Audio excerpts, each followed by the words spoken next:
મારું નામ અર્જુનભાઈ ટેલનામ લખવાણી છે અને હું મંદિરમાં અમરનાથ મહાદેવ મંદિરમાં મંત્રી તરીકે હતો.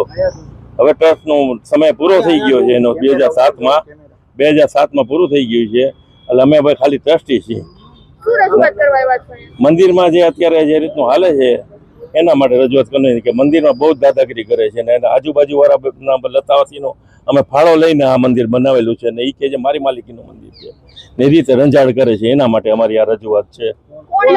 પીટી જાડેજા મંદિરના ટ્રસ્ટી છું ને હું બધી મંદિરનો પ્રમુખ છું. પ્રમુખ તરીકે એની મુદત પૂરી થઈ ગઈ 2026 2/7 પૂરું થઈ ગયું છે. હે અમારી માંગ એ છે કે મંદિરમાં કોઈ પણ જાતનું હવે માથાકૂટ થવી ન જોઈએ. નહીં, સરદારોને હેરાન કરવામાં આવે છે, બેનો દીકરીઓને બહુ હેરાન કરવામાં આવે ને મંદિરમાં અપશબ્દ કોઈ બોલાતા નથી ને મંદિરમાં ધાક ધમકી આપી યોગ્ય નથી.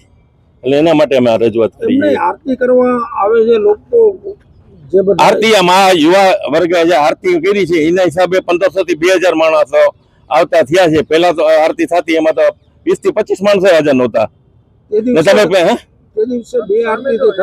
તેદી આરતી થઈ, તેદી દાદાગીરી કરીને એ આરતી કરી. હવે આરપી ઓલા કેબી ઝાલાની જે ડીવાયએસપી છે એની આરતી હતી, એની હારે જો કે તમને અમારી શું હેસિયત છે એની સામે? હવે શું માંગ છે અમારી એ જ છે કે હવે ચૂંટણી કરાવે ને એ રાજીનામું આપી દઈએ મંદિરમાંથી. એ પ્રમુખ તો હાલમાં છે જ નહીં, એ ટ્રસ્ટી છે અમારી જેમ. તો ચૂંટણી કેમ નથી કરાવતા?